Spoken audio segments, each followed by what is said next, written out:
Hey, what's going on? My name is Brandon Carter, and I refuse to settle. I'ma win no matter what. Everyone can fucking hate on me. Everyone can talk shit. The economy could collapse. I'ma fucking win. Welcome to Refusing to Settle. This is the one and only show designed to give you the shortcuts towards earning your freedom. Today, I'm joined by Brandon Carter, aka King Keto. You're gonna hear how Brandon went from a military school growing up in Southside Chicago where there wasn't a lot of hope, and used that as motivation to become a hyper successful professional fitness model for big brands you've probably heard of like Nike, Puma, and Men's Health. Then how he eventually turned that into a 7-figure online fitness business and YouTube channel with over 750,000 subscribers. Lastly, Brandon hooked us all up on Refusing to Settle with his new book, Online Trainer Secrets, the proven step-by-step guide to building a massively successful online fitness business in 12 weeks or less. You can get that for free using the link below. Without further ado, please welcome King Keto, professional fitness model, and 7-figure marketer, Brandon Carter. So we're at Dan Locke's event, high ticket influencer in LA, and the room goes silent because this guy gets on the mic and he approaches it and he asks, he's like, "Oh yeah, Dan, I have a question." It's like, "Oh, what's your question?" And he's like, "Okay, well, give some sales question about closing." And Dan's like, wait a minute, you're actually on the phone closing your own clients? Yeah. He's like, yeah. He's like, well, how long does that take you and why do you do it? Room goes quiet. Brandon gets on there. He's like, honestly, it's because I'm really fucking good.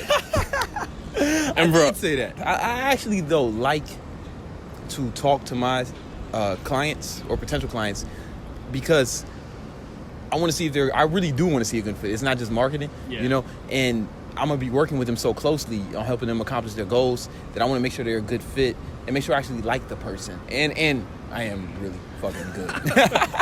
Set it up for the people who don't know. Maybe give us a quick overview. You know, you weren't always in Manhattan with the headquarters doing phone closing and having people pay top dollar to work with you. Set it up. Tell a little bit about your story and how you got into this. Yeah, I'm from the Southside of Chicago. Really rough environment to grow up in, you know, very poor. I remember when I was 5 years old, walking to preschool, 4 or 5 years old, like, you know, me and my mom got robbed at gunpoint, right? Stuff like that. It was normal. In high school, I fell in love with fitness. And I decided I want to be a trainer. And trainers don't make a lot of money. I'm leaving a lot out, but I found my way to living in New York, you know, just trying to chase certain dreams. And I was training people one-on-one. And my father actually killed himself. You know, I was like 24 years old. He shot himself in the head. That moment, everything kind of changed. No one had my back at all. Yeah. It was like, I'm really out here by myself. And now I'm in charge of taking care of the family. Responsibility was hoisted upon me where I was the actual breadwinner now. I had to take care of my mom, my sister, her kid, grandma. So I was like, all right, I got to find a way to make some money, man. Yeah. You know, and I wasn't sure how to do it. These trainers don't make a lot of money. From 6 to like 9 or 6 to 10, I worked for a moving company 5 days a week. And then on the weekends, I trained people and I managed a restaurant in Queens. So I was working like 12, 14-hour days, 7 days a week for like 2 years. Wow. And I was because I just needed money, man. And I just all right, I'll just work, you know, that whole time. And then what I realized is, okay, if I train people online, I can actually help more people, right? Charge them less, right? And make more money. All these jobs I had and even the business of being a trainer, I was exchanging time for money. And there's only so many hours in a day. When I was able to flip that, it took me 2 years to get, you know, I was working on this on the side while I was working on those jobs. And I finally figured it out. And I was able to quit one job and then quit another and then quit the third job. And then I stopped training people in person. And then I went 100% online. And then I was able to, I took what I learned doing that, right? Online training. Then I started having the capital and the resources to like start a supplement line, right? Start selling courses. We started a clothing line. Now I have a meal prep company here.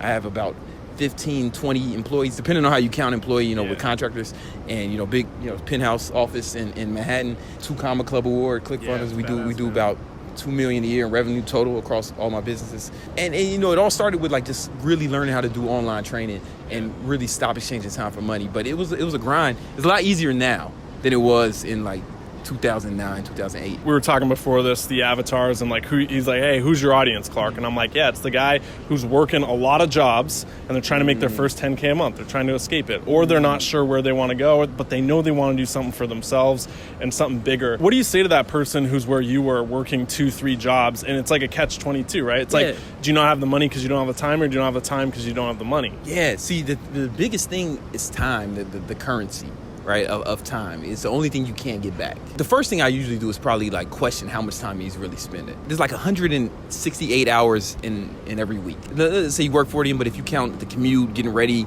let's call that like 52. And then let's say you sleep 8 hours a week, 8 hours a day. All right, now you got another 54 hours left. What are you doing with that? If they're being honest, most people aren't going hard. Now, maybe your guy is. Maybe your viewer is. Are you? Right? But I don't know. Like, sometimes when I'm on these sales calls, or like, you know, when I'm talking to these guys, like, bro, what are you doing with all this?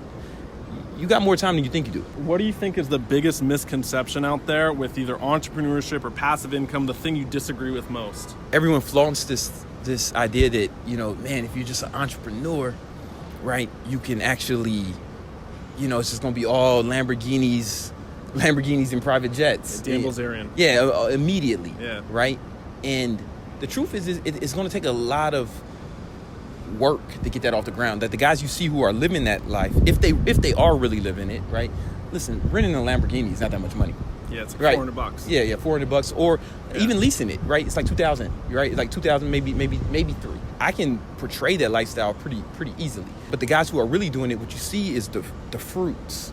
You get what I'm saying? It's like when a spaceship goes off, when it blasts off, it has those huge fuel tanks on it to get it out of the atmosphere. But once it gets it out of the atmosphere, it can drop that, then it can coast. It doesn't need as much fuel. The guys who are really doing it are coasting. But everyone forgets that it takes that hard work initially to get you out the atmosphere. It takes all that fuel and all that energy, right? So you're not going to spend an hour a day, you know, on your goal, you know, and expect it to live that lifestyle. You be in Fiji. We were talking about this Dan Bilzerian-esque and the Lamborghinis and the models and I the flexing. fucks with Dan. I don't want to. I just use it as a name. Yeah, you said no, but I'm cool with some of the people over there at night. So I don't want to fuck up my relationship. I want to be cool too. No, it's cool. Take me on the jet. People see that and then they get into entrepreneurship, right? Because people are like, hey, here's what I have. Here's how I did it. And then people like watching this right now, they're like, oh, I want that too. So I'll do entrepreneur, or what? I'll become one, or I'll start a business, or I'll do coaching or whatever.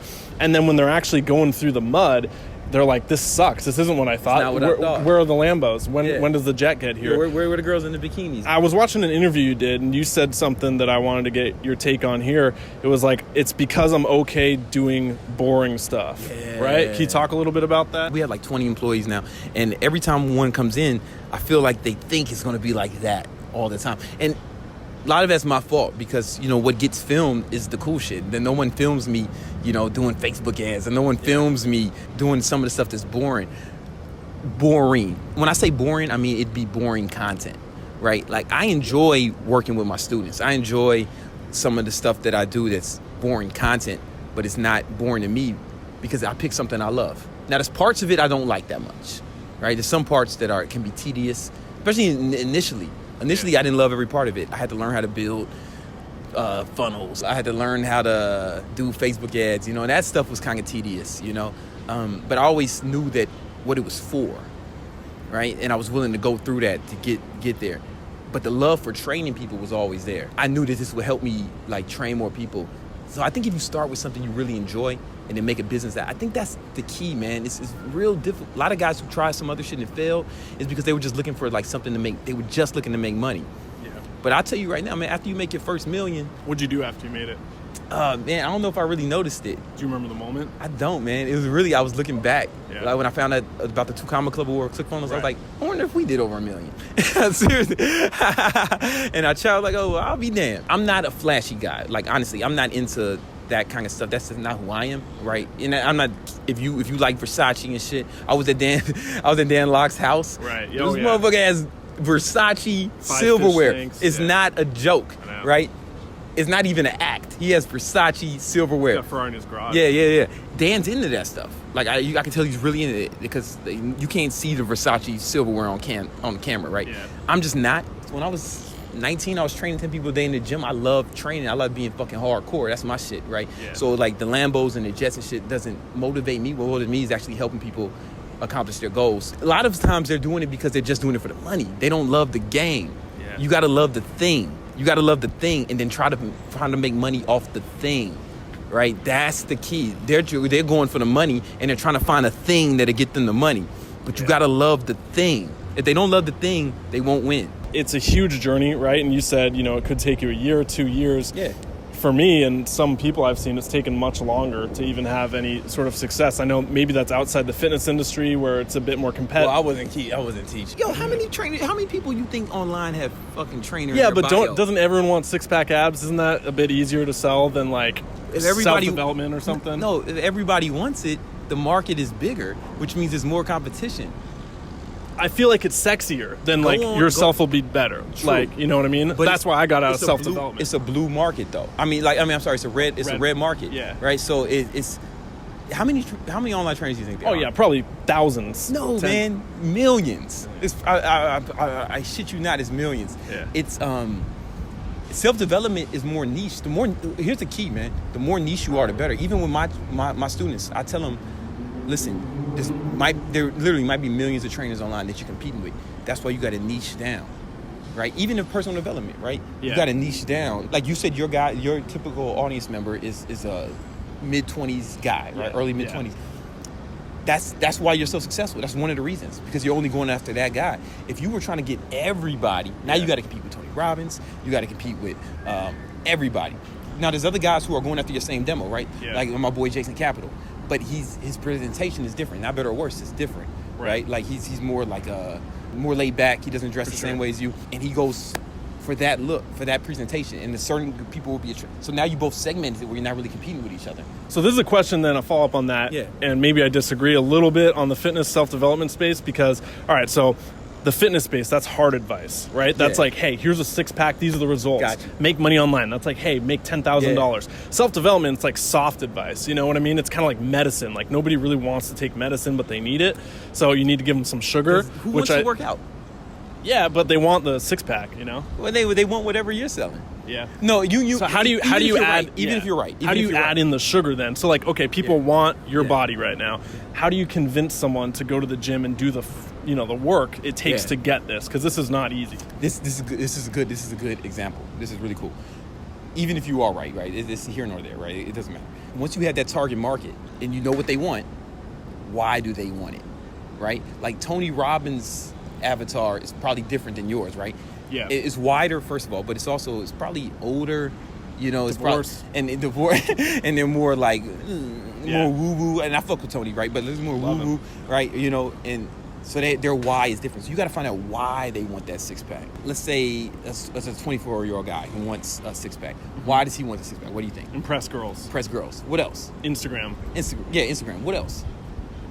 Take your shirt off at the pool. Okay, well, most of this is to get girls, right?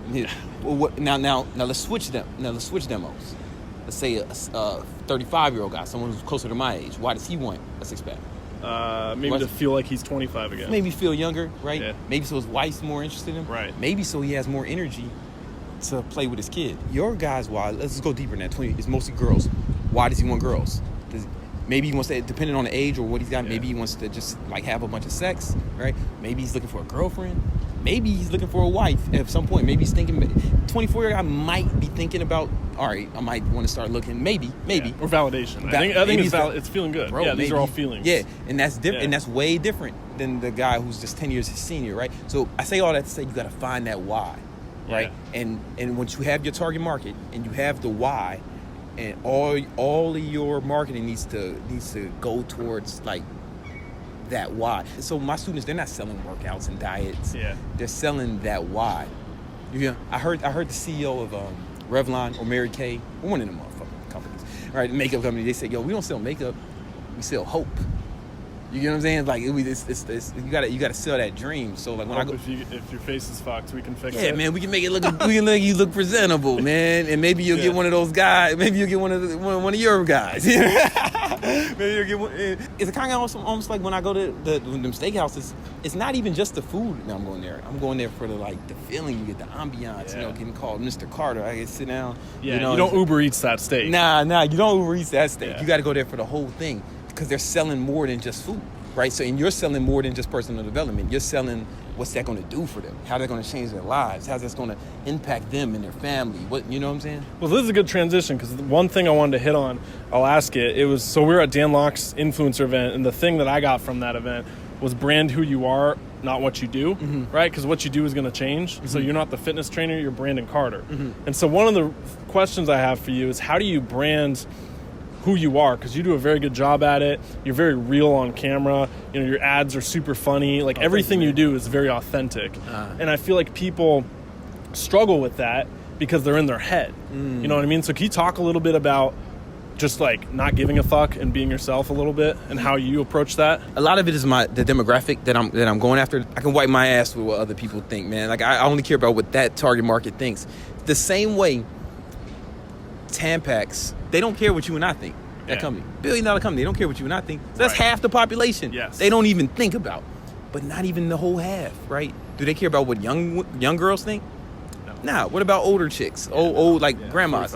Nah. So they're thinking about a small segment of that population, and everything they do is about pleasing that person. Good example. And I do the same thing. Like it's I'm just trying to make that person, right? And the reason I'm glad you said they're super funny and well done, because you fit right into that demo. You know what I'm saying? Like I'm going after guys a little older than I did when I was younger. Like 25 to 35. That's the guy that I'm going after, and you fit right in there, right? So it was the reason you think it's cool is because it was made for you.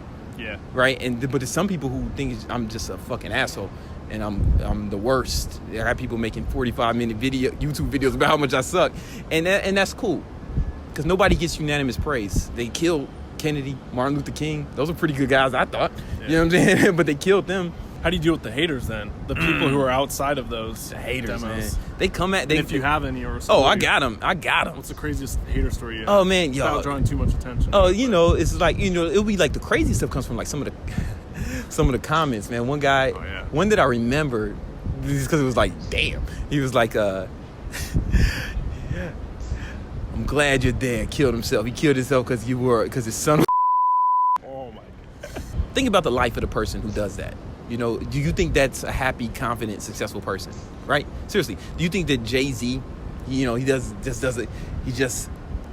a multi-$100 million deal? Yeah. Then he goes and does a sold-out show at the Barclays Center, right? Which he's co-owner, right? And then he goes to have sex with Beyonce, and then he's like, man, my life would just be fucking great. Everything would be complete if I could just go on the internet and shit on a Brandon Carter video. You think that's what he's thinking? No, I don't think happy, successful, confident people behave like that. So I kind of have some compassion towards them, honestly, because I feel like, okay, they must have some wild shit going on in their life to make them behave like that. Like hurt people. Like there's something going on. I have a little bit of compassion towards them, man. I hope whatever they're going through, I hope they get past that when they find a way to be happy and successful. The other day I went to Times Square and did a little rant in public, and I was filming because a lot of my coaching clients, they struggle with producing content either in public because they only want to hide in their room and do content. I'm like, why don't you go out and do some videos? Like, who cares what people think? And this is on the lines with haters. And like, I'm showing people, I'm like, look, no one around us right now is looking at us. And if they are, like, in judging, they're too worried about what they're doing and how people are looking at them. Yeah. Or like some guys at the gym, like scared to work out. What you were saying with Jay-Z, he's in the game. You know what I mean? He's playing, he's shooting all the points, he's getting all the money, he has all the success and the fame, and that's what you want. But then there's people who are like on the sidelines, right? Yeah. Or worse, watching the game from the comfort of their own home, drinking beer, eating Cheetos, and being like, oh, the coach should have done this, or that player should have done. You really fucked it up, man. Yeah. It's like, which one do you want to be? And so many people commenting the hate, or so many people who are giving the negativity out there are sitting drinking the Cheetos, yelling at the coach. And at any time you put something out, if you're trying to make your first $10K a month, or you're trying to like put yourself out there, know that you're like stepping in the game, and that comes with criticism, but that also gives you all the rewards. To your point, man, what you say about others says more about you than what it says about them. You know, like you're really like reflecting like a lot about yourself. You know, if somebody's going around hating, I pretty much know. I have a good idea of how successful they are because I just never met a rich hater, man. I never met a rich hater, you know. I'm a win no matter what. Everyone can fucking hate on me. Everyone can talk shit. The economy could collapse. I'm a fucking win. You gotta have that attitude that you're just gonna succeed, man. Even if you get all the criticism, you gotta keep going. It's not even if, you will get it, right? Like when I think I spit on you a little bit.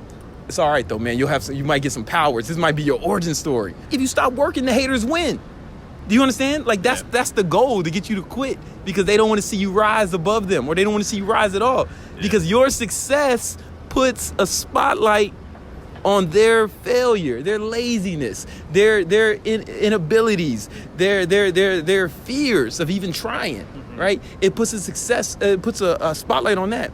And a lot of the hate, especially with the criticism, when it's like, oh, he's only doing it because he has this, or he had this advantage, or he had that. They're just making excuses, right? Yeah. Because even if that's true, even if all that is true, it has nothing to do with you and your success. It has nothing to do with it. So if you have to work harder than someone else, then fucking work harder than them. You know, you got to do it. I didn't have no advantages except for being fucking handsome, but that's gone now because I'm old. All right, you know, like I didn't have no advantages, man. You know, like, in fact, I'm probably in the worst position than almost everybody who watched this in America. I had to come from nothing when it was harder, and that's okay. You just fucking do it, right? You just work. If you got to work harder than people, you just work harder than other people, you know. But people don't like to see that, man. They want to excuse it. Oh, he only got it because of this. Like, he only got it because of this. It's like the conspiracy theorists got. Oh, the people who say everyone who's successful is in the Illuminati or something. They have to do that because if they don't believe that, then they have to believe, oh, this person's maybe works harder than me. He's more talented than me, right? So they have to believe that there's some outside force or something else. Talk about a failure you've had on this journey of entrepreneurship.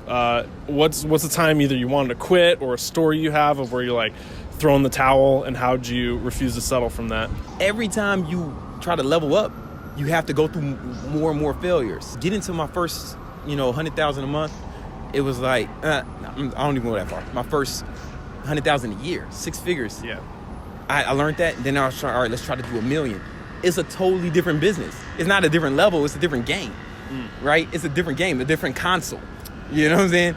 And I had to learn. You're hiring, you're dealing with employees. That's a whole different skill set I had to learn. I had to learn how to hire people. I had to learn how to manage people. Yeah. And that was a real learning how to manage others. When you're solopreneur, solopreneurs have the challenge of, the biggest challenge they have is loneliness, man. Yeah. It can be real fucking lonely. Your people, your friends are probably not, and they're like at regular jobs, and you spend all day, it's lonely. And then you get past that, and people don't talk about that, man. But I feel like it's a real thing. And then you get past that, you start getting some employees. All right, now you're not lonely, but now you got to manage these assholes, right? And now my guys are great, but but you got to manage them, and now every one of their problems is your problem. Yeah. Somebody, you know what I'm saying? Like, for real, something happens to them in their personal life, they got to take off. That's your problem now, right? Yeah. Every now you got to manage all of them, and then going to $1 million. When we hit like a million, now I'm trying to get to like 8 figures, right? 10 million a year, and that is. We're not even playing video games no more. I feel like I really got the gun, and I'm in the real world. Yeah. It's so much harder, and it's so different. It's like some of the skill sets translate, but not all of them. Like, in fact, some of the stuff that like you started this off, I'm doing my own sales calls. You don't do that at the $10 million level. You can't. And it's like, so some of the stuff I've mastered is not even applicable. I would equate it to like getting married. Like, say this guy, he gets really good at game, and he meeting girls, cold approach. Then he gets married. He's got a whole new skill set, and none of those skills, the skills that got him the girl of his dreams, none of those apply to the new shit he's got to learn, and he's going to come through a lot of challenges. Ever a story of like, okay, so a guy, he's like trying a bunch of things, none of them seem to be working, and he's like, well, isn't insanity doing the same thing over and over again, expecting a different result? He feels like he's lonely, he's going insane. Like, what do you say to that guy? Can you relate to that at all? Yeah. There was a point, man, where was after the 7-figure mark where I was real, like, man, everything was coming down. Like, you know, like, we went through a lot of challenges, and it was all at once. You know, some deals went bad, some business partners like kind of screwed us over, and I didn't know if we were going to survive, right? And I hit up one of my mentors, and I was like, bro, this is before we hit $1 million. You know, it was still in multi 6 figures, and I hit him on my mentor. I need some help, man. And he got on the call with me, and he said, Brandon, I'll help you with this. Now, this guy is an 8-figure dude, right? His name is Matt Gallant. What up, Matt? You know, he's from Canada, right? Are you from Canada? No, Seattle. Seattle, close. Yeah. I knew you were from somewhere weird. And I'm just playing. That's why I'm so weird. And I thought of Canada because of J-Max and all those guys. Yeah, for sure. Yeah, but so anyway, I hit him up, man, and I was like, yo, I need some help, man. I don't know how to do this. I don't know what I'm doing. And Matt, who was a multi-millionaire, said if I pay him $1,400 a month, he'll do one Skype call with me a month and coach me through this. And I was like, all right, you know, and it worked. Like he helped navigate it because he already knew he could look at because he did it. He could look at what was going on and find the holes real quick. Yeah. He knew exactly what holes to plug. You shouldn't do this. Do this. Do this. You also need this. Bam, bam, bam. And yo, it just happened quick. And then coaching with Matt for like a year, right? He didn't even need the money, but he charged me because, one, his time is valuable, right? It's not nothing. And, you know, he wanted me to, if you pay attention, right? You know, there's so much free shit out here, and who's applying it, right? But if you pay for something, you're going to pay more attention. So that's why he charged me, even though we're boys. And, man, he coached me out of it. We went on to make our first 7 figures that year. And they need a coach, honestly, because there's nothing you're dealing with that somebody hasn't seen before, right? It's like that Stephen Covey thing where they're in a jungle. It's like an army. They get dropped off in a jungle, and they just start whacking away, and they're trying to escape this jungle, and they're like frantic, and they're freaking out. And then one person climbs up the ladder, looks out at all the trees, and he's like, guys, wrong jungle. You're going the wrong way. So it didn't matter how hard they were cutting, they weren't going to escape because they were in the wrong direction. So that's what coaches do, is they kind of climb that ladder for you. Yeah, and they put exactly. That was a good example. If you don't have a coach, you're not serious. Whatever the thing is, you don't have a coach, you're not really serious about that thing. And I have coaches in different areas of my life. I know you do too. Yeah. And, you know, man, it's important. Yeah. If you want to expedite the shit, or if you just want to figure out on your own, you kind of like struggling harder, working harder than you need to, and struggling more than you have to, then do it on your own. That's cool too. Inside Brandon Carter's little office right here, and he's actually a super busy dude.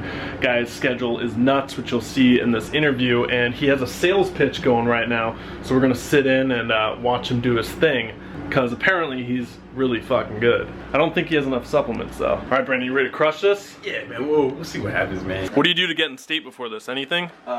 I try not to get too hyped, man. These are some nootropics, I think. Oh, yeah? Alpha GPC. Yeah. Lion's mane, reishi mushrooms. And this is like, this shit right here. Yeah. This is a secret weapon. Yeah, what is that? Ketone esters. You do anything illegal with before? All right, Brandon, so Refusing to Settle rapid fire rounds where we give you a question. These are the ones that people are probably have on their minds, and then you give us a quick little answer. So, first one, what's the best piece of advice you've ever heard? It was a mentor I had when I was young. You know, I was in college, and this guy was kind of like giving me some guidance, and he owned a bus company. He was like a 7-figure bus company. And he said, man, yo, the 3 things that are gonna mess you up are drugs and alcohol, right? Like excessive amounts, right? You know, have fun, right? But like going crazy with that, you know. And girls and women, like that's either like having kids, you know, or a bunch of kids, or like just in general, man. Like, you know, if a girl with a lot of issues comes in your life, she can wreck everything, man. You know, she can wreck everything, and that goes for women too. A guy can come in your life and just wreck everything, but he was talking to me as a heterosexual, right? So guys can, but relationships, sure. a toxic relationship can ruin everything, man. Yeah. There's a movie I used to watch.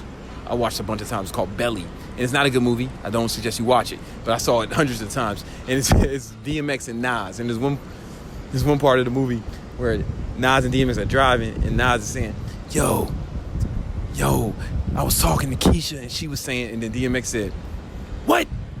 You talking to a bitch? Bitches will fuck your whole shit up. Now, I know in this climate, that's not what you want to say. That was a quote. Those aren't my views. But I remembered that. And then some women did. I got in some relationship, and it really did mess my whole game up, man. And so you want to be cognizant. You become like the people you're around. And a lot of guys, I think, don't take into account that's the women you deal with too. You know. So if you're dating a coked up stripper, man, it's probably your life's probably most likely going to spiral into chaos. On that note, what are some habits, routines that you do on a daily basis that make you happier or more productive? Yeah. More productive is I have everything planned out. Like if I show you my calendar, I can look at your calendar and tell your future, right? So this is what mine looks like. I don't know if they can see that or not, but it's packed. Yeah. No white space. White space is the devil. That's when you're gonna like either waste time, lose time, or end up doing something counterproductive. You know, doing coke or something, right? You know, and I know exactly what I'm gonna do every minute, every day. Right, I scheduled this time with you, right? And you say, hey, can we do it later? I was like, I would like to, but yo, I'm booked on this calendar today till 8. And then I have other stuff, like at work, and then I have other stuff I'm gonna do. Planning not only your days, but your weeks, your months. So I know exactly how much time I'm gonna spend with my son. I know exactly how much time I'm gonna be at work. Like, I don't leave the day to chance. And I feel like a lot of guys who are starting off, they're just trying to wing it. And it doesn't work like that. You're not gonna wing it. Your guy wants to make $10,000 a month. Only 8% of the population does that, according to Forbes. That means 92% of people can't. So how the fuck are you going to do that shit unless you plan it? The answer is you won't. Whose world are you a fan of? That you're in, you're consuming, you're learning from them? One or two people that you still follow and learn a lot from? I haven't consumed a lot of media recently, man. My boy, Dan Locke, you know, I'm going out to Vancouver again to shoot some more content with him. Ty was out here. Me and Ty talk pretty regularly. A lot of the guys I follow are my friends, you know. To be honest, that was a real elitist answer. Last question. This is a deeper one, but what do you want to be remembered for? You know what, man? So here's something that's going to be controversial. I don't care. Like, a lot of people want to leave a legacy, and I feel like I'm dead. Who cares, you know? If I had to answer, I would like to leave the world better than I found it in some capacity, right? 'Cause I think about, you know, when you were born, right? You were born in a hospital that was already made, right? Somebody invented plumbing and electricity, right? All this stuff that came before you that people built, you benefited from that the moment you got there, right? There was a doctor who spent 10 years in school and then 4 years in a residency learning how to keep you and your mom safe. And you drove home on roads that were already paved in a car that someone else built into another house it's like we're all standing on the shoulders of everyone who came before us, right? And I think it's kind of our duty to leave this place better for the people who come after it in some capacity. I don't care if I'm remembered for that, though. Like, I don't think about legacy. A lot of people do, and I don't hate them for that. That's just not one of my motivations. But I do think I think about that just from a moral standpoint. It's not about what you can get. It's like, because you can't bring nothing. You can only leave stuff. Yeah. You can't take nothing with you. You can only leave stuff. So what are you going to leave, you know? So, Brandon, I know you got a book. You want to talk a little bit about this guy right here? Where we got Online Trainer Secrets. Online Trainer Secrets. So there's a few books that really impact. Hopefully it doesn't die. Yeah, there's a few books that really. 30 seconds. Tim Ferriss's book got me started, right?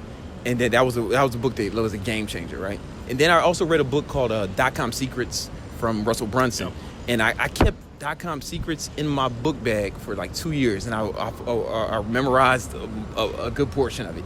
And that book really set the tone of how to build an online business for me, right? That's where Tim's book set the stage, but the tactics were kind of antiquated by the time I was starting, right? I want to do that for online personal training. I want this book to be that, but I deliberately made it way shorter. It's harder to make a shorter book than it is to make a long one. So I just what you needed. The 10 secrets you need to build an online training business. And I'm giving it away for free. All you got to do is pay shipping. There's going to be a link somewhere in this video where you guys, hopefully, yeah. You know, and Online Trainer Secrets. You know, if you want to start a business in fitness, online training is what you got to start first. Even if you want to do a apparel line or a supplement company or all the other stuff we do, you got to get the capital for that. This is a business you can start with no capital, right? A service business, right? Then you can move. Then you'll have the capital to actually start doing products and doing other stuff. It all starts here. This was my foundation.